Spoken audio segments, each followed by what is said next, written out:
The first red flag was when they knocked on my door wearing navy blue polos with HOA compliance ironed on in crooked letters.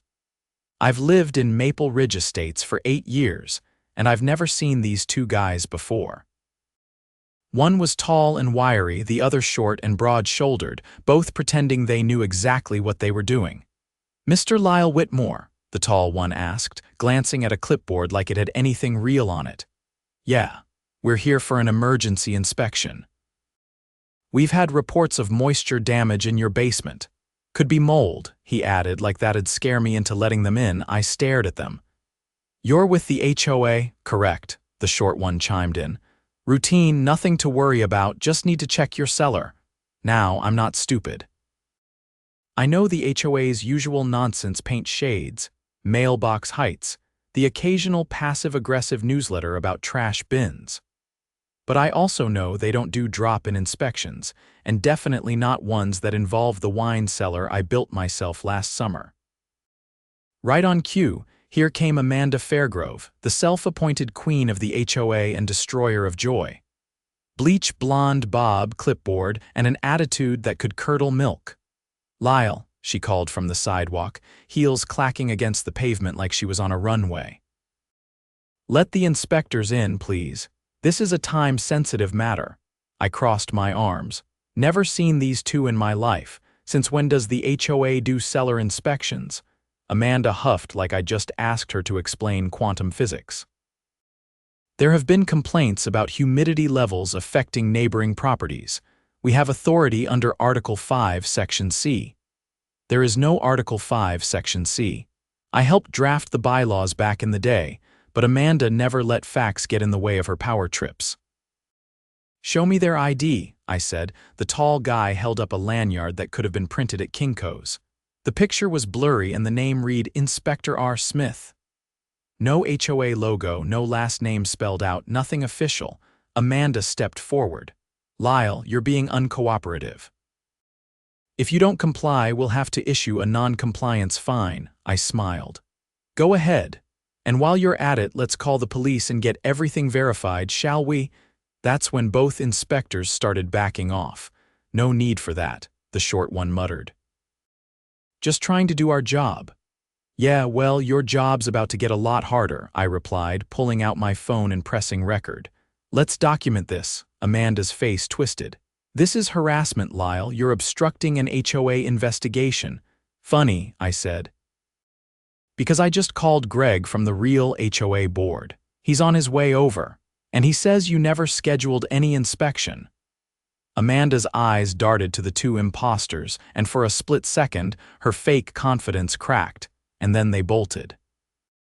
The two men sprinted down my driveway, practically tripping over each other.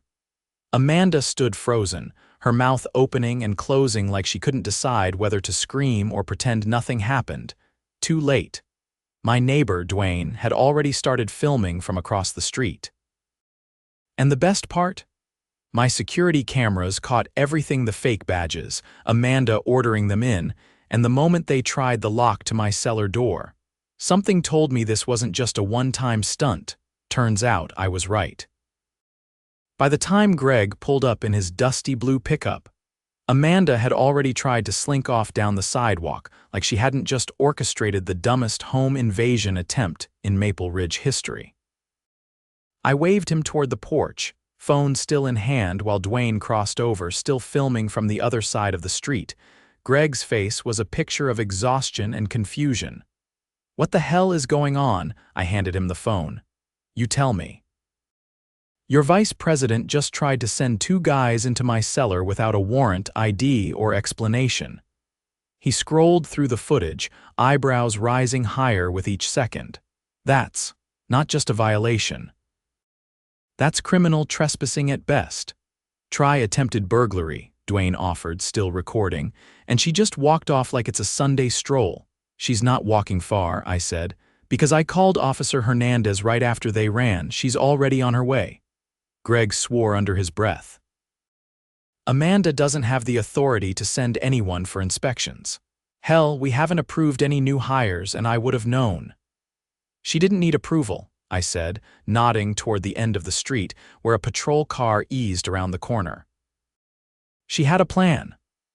Officer Hernandez stepped out, tall and alert, scanning our faces as she approached. She knew we'd met during the neighborhood's zoning dispute last fall, and she didn't waste time. "You called in a suspected break-in?" she asked. Two men posing as HOA inspectors tried to enter my home. One of them tried the lock on my cellar door.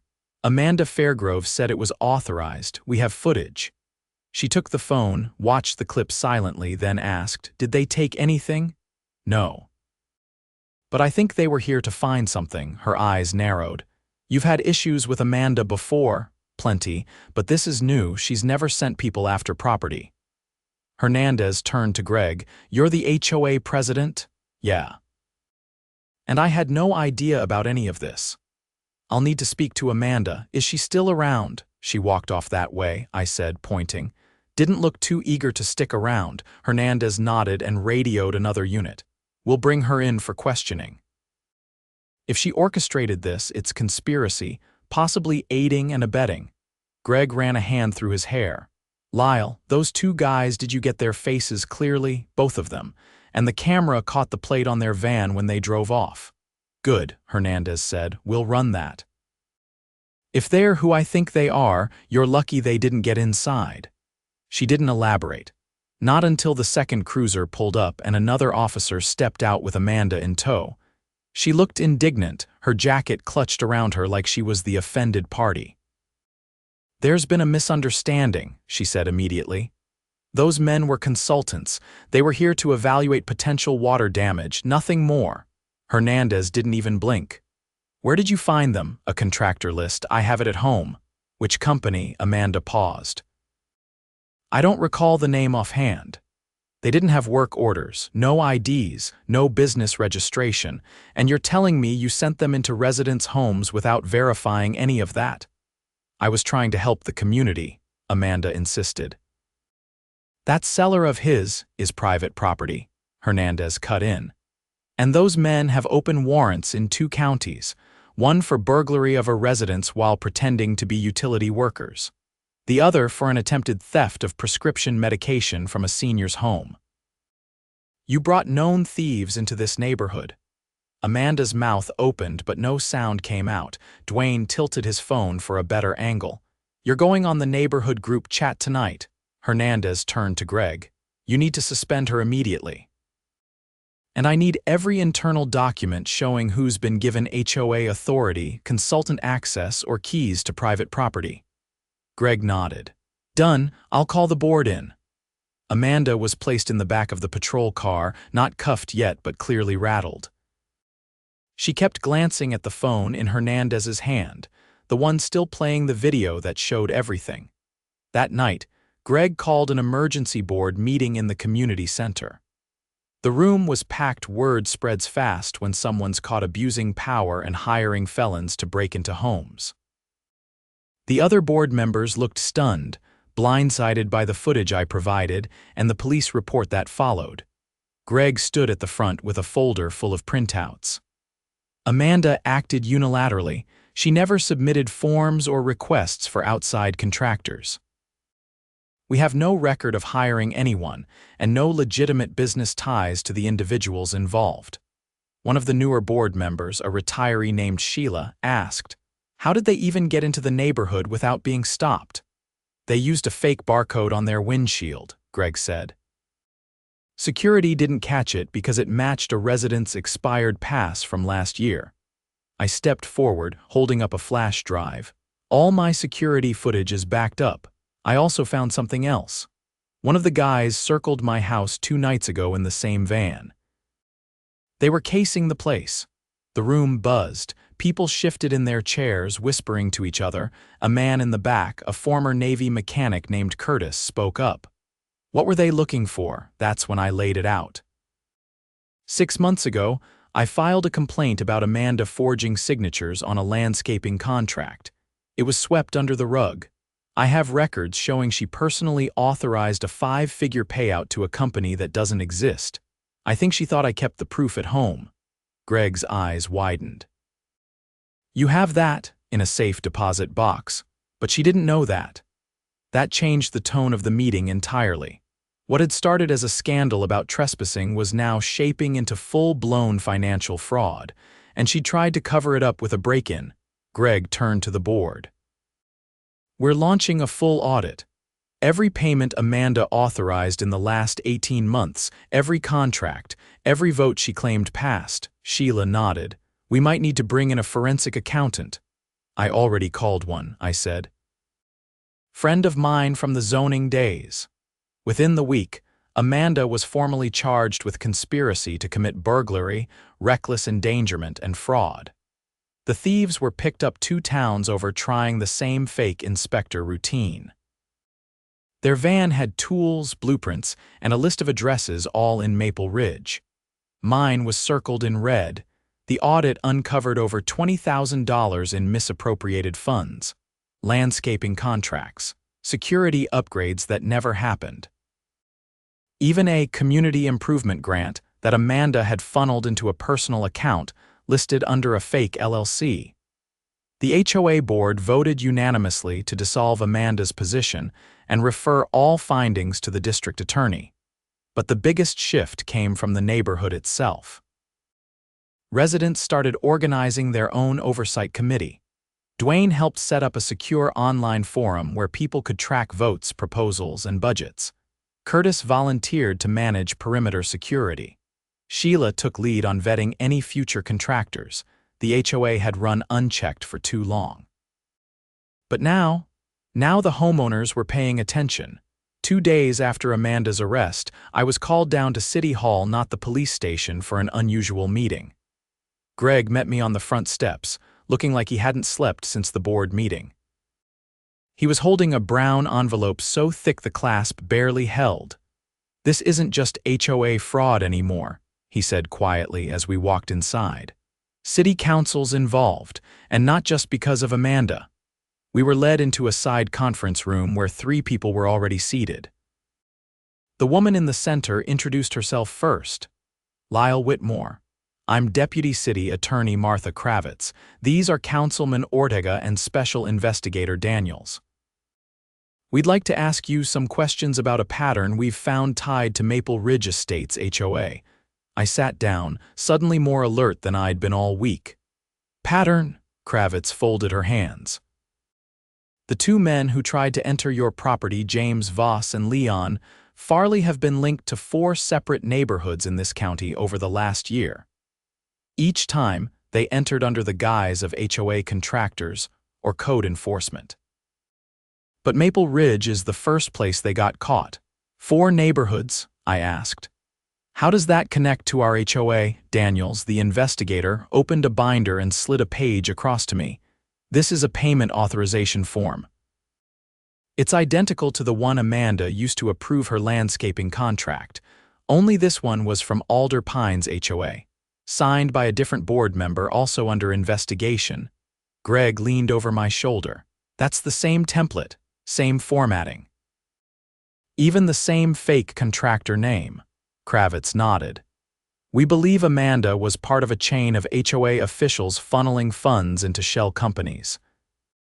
In return, they allowed Voss and Farley access to private properties under the pretense of inspections." Ortega added, "We've identified at least 3 other neighborhoods where similar break-ins occurred, all involving board members who approved untraceable vendor contracts. Maple Ridge is the linchpin. You've got the footage, the records, and now a cooperating board president." Greg didn't say anything to that, but he didn't deny it either. Kravitz continued, "We're preparing a case against what we believe to be a coordinated racketeering operation. Amanda Fairgrove will be charged as a co-conspirator, but we need to secure the digital records before evidence disappears." I tapped the folder Greg had brought. "That in there, only part of it," he said. "The rest is on the old HOA laptop Amanda used. It was kept in the clubhouse office, but after she was removed, the device went missing." Daniels pulled out a printed map. "We traced Amanda's last known movements before her arrest. She stopped at a storage unit she rented under her cousin's name. We believe the laptop's there." Kravitz looked at me. Would you be willing to assist in a controlled retrieval? Since you were the initial target and you have standing in the HOA, your presence will justify the access request." I didn't hesitate. "Let's go get it." An hour later, we were outside a rust-colored row of storage units on the edge of town. The manager met us at Unit B14 with a clipboard and a nervous look. She came in fast, didn't talk to anyone, just dumped a box and left. That's not her name on the lease, though. "Belongs to a M. Fairgrove. Her cousin," Daniels confirmed. "Let's open it." Inside the unit, it was mostly junk flower show trophies, old paint cans, a broken patio heater still in its original box. But in the back, behind a tarp-covered bookshelf, we found a locked plastic bin. Daniels popped the lid. There it was. The HOA laptop, a portable hard drive, and a stack of printed invoices with dates and signatures that didn't match anyone on the board. A few had notes scribbled in Amanda's handwriting, referencing neighborhoods I'd never heard of. Kravitz exhaled. "This is enough to escalate to federal charges." Back at City Hall, Greg and I were debriefed separately. I was asked to make a sworn statement describing every interaction I'd had with Amanda over the last year, including the initial break-in attempt. I signed it without hesitation. The next day, Amanda was transferred into county custody. Her charges now included conspiracy to commit racketeering, wire fraud, and unauthorized access to private property. But that wasn't even the biggest shock. Daniels called me that evening. We reviewed the hard drive. "There's a spreadsheet listing residents flagged as non-compliant across 4 neighborhoods. Yours is at the top. Next to your name is a column labeled Evidence Targeted Removal." "Removal?" I asked. "It gets worse. There's a secondary column listing sellable assets, wine collection, jewelry." "Electronics. They weren't just trying to intimidate you, they were stealing to fund this operation." I sank into my chair. "You're saying this was a burglary ring disguised as HOA enforcement?" "Exactly. And Amanda wasn't the only one running it. We've identified 2 other HOA board members from different neighborhoods who used the same fake vendor pipeline." Over the following week, multiple arrests were made. A man named Curtis Delano, head of the Rose Hollow HOA, was picked up at the airport trying to fly out with a suitcase full of burner phones and prepaid debit cards. Another, a woman named Felicia Grange from Willow Crest, was found shredding documents in her garage when the warrants came down. Each of them had used the same forged templates Amanda had. Each had hired Voss and Farley under different company names: Clear Sky Inspections, Urban Code Enforcement, and Safe Home Solutions. None of the companies were registered. All payments were routed through the same third-party processor, tied to an offshore account in the Cayman Islands. The FBI got involved. Maple Ridge became the epicenter of a case the media dubbed the HOA heist ring. News vans lined our streets. Reporters camped outside the community center.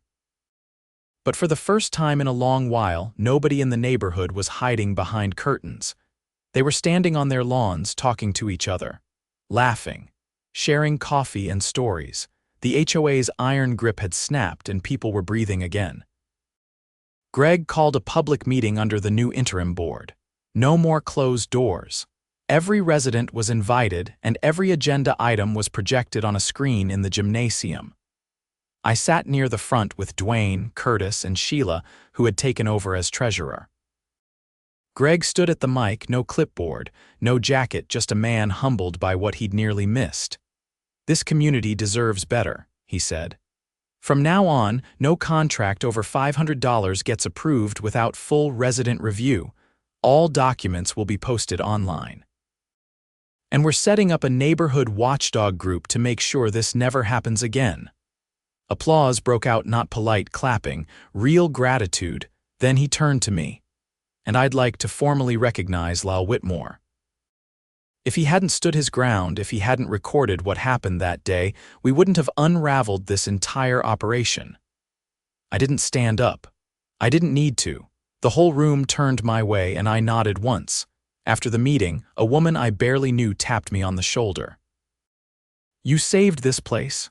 No, I said. We all did. Just took a little wake-up call. But I couldn't stop thinking about that spreadsheet, about how close they came to making me disappear under the guise of some made-up violation. If I hadn't installed those cameras, hadn't called Greg, hadn't kept records, who knows what would have been taken. Now, the HOA isn't a threat anymore. It's an actual community group. They even renamed it Maple Ridge Neighborhood Council. Voluntary, transparent, accountable, and the wine cellar. Still locked, still mine. But now, when I open a bottle, I toast to something stronger than Cabernet. I toast to never letting people like Amanda hold the keys again. 3 weeks after Amanda's arrest, Maple Ridge looked different, not in the way the houses stood or the trees bloomed, but in how people acted. Porch lights stayed on later. Kids rode bikes in the cul-de-sac again. For the first time in years, folks actually waved when you passed them. But beneath the surface, the real work was only beginning. Federal investigators had taken over the case entirely. The city's legal department passed everything to the assistant U.S. attorney once the offshore transactions were confirmed. The documents we recovered from Amanda's storage unit weren't just damning, they tied everything together. Now the case had a name: Operation Gavel Sweep. It was the first federal racketeering case involving HOA fraud in the entire state. I didn't expect to be pulled in further. But then I got a call from Officer Rebecca Langston. She asked if I could testify not just about the break-in, but about the culture Amanda had crafted inside the HOA, the way she abused authority, and the signs we missed. When I arrived at the courthouse, it was just after dawn. The building loomed like a fortress, every echo of my boots on the marble floor reminding me how serious this had become. I didn't have to wait long. Langston met me outside the hearing room, flipping through a binder filled with documents. I recognized my photos, Greg's reports, even a still frame from my security footage. "We're indicting Amanda under Title 18, Section 1962, she said. Racketeering influenced and corrupt organizations. RICO, I nodded. That's what you use against organized crime. Langston didn't blink. That's what this is. She led me into the hearing room where a grand jury waited. I took the oath, sat down, and answered every question they threw at me. The timeline, the fake inspectors, the forged paperwork, Amanda's behavior over the last year. I laid it all out. By the time I finished, the court reporter had filled nearly half a ream of paper. Langston closed her binder. Thank you, Mr. Whitmore. That was comprehensive. I stood to leave, but she added, you should know Voss and Farley have both agreed to take plea deals. They're turning over their contacts and methods. Amanda's not the only one who's going down.